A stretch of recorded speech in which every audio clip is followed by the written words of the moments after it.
আমি কোর্সে গিয়ে অত্যন্ত উপকৃত হয়েছি, কারণ আমাদের দেশের একজন শ্রেষ্ঠ মানুষ, মহাজাতক গুরুজি যাকে আপনারা বলেন, উনি এত সুন্দরভাবে জীবনের যা প্রয়োজন, জীবন কিভাবে উন্নত হতে পারে, কিভাবে আমরা আমাদের জীবনের যা কিছু দৈন্য দারিদ্র ক্লেশ তাকে অতিক্রম করে নিজের জীবনকে নিজে নির্মাণ করতে পারি, তার যে বক্তব্য এত মিষ্টি, এত সুন্দর, এত প্রাঞ্জল, এত হৃদয়গ্রাহী যে আমি বলাই বাহুল্য এই 255তম কোর্সে আমি 3 দিন ছিলাম, নোট নিয়েছি ছাত্রের মতো। আমাদের নবী বলেছেন যে ফ্রম ক্র্যাডল টু গ্রেভ, হ্যাঁ, তুমি শিখতে পারো। আমি শিখতে এসছি আমার জীবনকে উন্নত করতে। তো আমি যে জিনিসটা ওনার কাছে পেয়েছি, যেটা জিস্টে আমি আগেও বলেছি এখনও বলছি, যে জীবন তো একটা শূন্যতা, কী পেলাম কী পাইনি এই নিয়ে ভাবনা, কিন্তু জীবনের শূন্যতার মধ্যে আর একটা শূন্যতা আছে, তার সঙ্গে যদি কেউ যোগ করতে পারে, অর্থাৎ পরমার্থ যদি জীবনে প্রতিষ্ঠিত করতে পারে কেউ, তাহলেই তার জীবন হবে সার্থক। এই কথাটি নানাভাবে ঘুরিয়ে আমাদের মহাজাতক এটা উপস্থাপিত করেন। এবং 3 দিন 4 দিনের যে কোর্স হয়, আমি বলি যে এরকম কোর্স বাঙালির যে এরকম কোর্স হতে পারে আমি কল্পনাই করতে পারি না। আমি মনে করি যে রোগ আসলে বাসা বাঁধে মানুষের মনে, যেটা আমরা বিভিন্ন জায়গায় পড়েছি। সেই মনটাকে যদি কেউ পরিষ্কার করতে পারে, তাহলে রোগ পালিয়ে যেতে কুল পাবে না। আমি নিজের জীবনেও দেখেছি, আমি যখন মনকে বলি, মন তুমি আমার রোগটা সারিয়ে দাও, সঙ্গে সঙ্গে সেরে যায় তেমন বুজরুক আমি নই, কিন্তু সেরে যায়। এটাই বাস্তবতা। কোয়ান্টামে গিয়ে যে জিনিসটা ভালো আমার মনে হয়েছে, একসঙ্গে 400-500 ছেলে মেয়ে, তারা একটা প্রতিজ্ঞা হলো যে আমি আজ থেকে হাঁটবো, আমি আজ থেকে আমার শরীরের যত্ন নেব। কারণ আল্লাহ তাআলা আমাদেরকে যে শরীরটা দিয়েছেন, এটা লোন দিয়েছেন।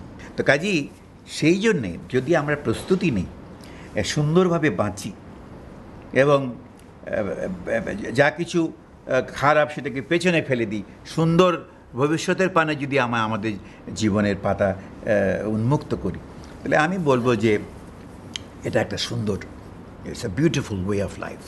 এই যে ফাউন্ডেশন, কোয়ান্টাম ফাউন্ডেশন, তারা যে একটা হাত মেলিয়ে দিয়েছে সবার জন্যে, সবাইকে যে নিজের হৃদয় খুলে দিয়েছে, এটার আদর্শ আর অন্য সব অর্গানাইজেশন যদি গ্রহণ করে, আমি আশা করছি যে যিনি এই প্রতিষ্ঠান চালাচ্ছেন, গুরুজি মহাজাতক, তিনি শতায়ু হবেন, তার অবয়ব আরও সুন্দর হবে এবং তিনি আরও সুন্দরভাবে এত মজা করে হাজার হাজার বাংলাদেশের ছেলে মেয়েকে নতুন পথের ইশারা দেবেন, নতুন দিগন্তের সন্ধান দেবেন। এবং তিনি আমাদের একজন শ্রেষ্ঠ ব্যক্তি বলে আমার ধারণা।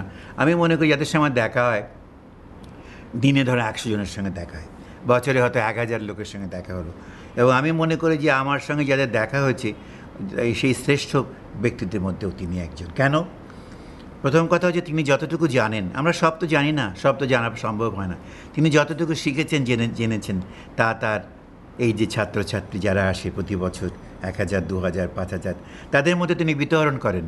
এবং মন থেকে যা কিছু তার, এটা এমন নয় যে আহরিত জ্ঞান একজনকে দিয়ে গেলাম, যেটা আমরা বিশ্ববিদ্যালয়ে দেখেছি, হিস্ট্রি পড়েছি, এই fall of the Roman empire পড়ে রোমান এম্পায়ার শিখিয়ে দিয়ে চলে গেল, তার মধ্যে কী যে আছে সে নিজেই জানে না, মুখস্থ করে দিয়েছে।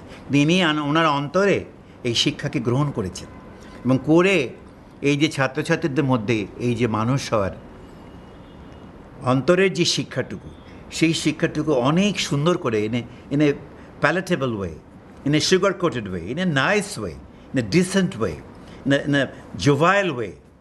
আমার তার কথা মনে পড়ছে, আজকে অনেকদিন দেখিনি আমি, আমার তাকে দেখতে প্রায় ইচ্ছে করে, তার সঙ্গে আমার যোগাযোগ আসলেই খুব কম, কিন্তু আমি ওই যে 3 দিনের কোর্স করেছিলাম, তার যে সহাস্য মুখ, তার যে সুন্দর প্রচারভঙ্গি, তার যে আন্তরিক যে একটা ঔদার্য, তার মহানুভবতা, তার ভালোবাসা, এটা আমি আপ্লুত হয়েছি।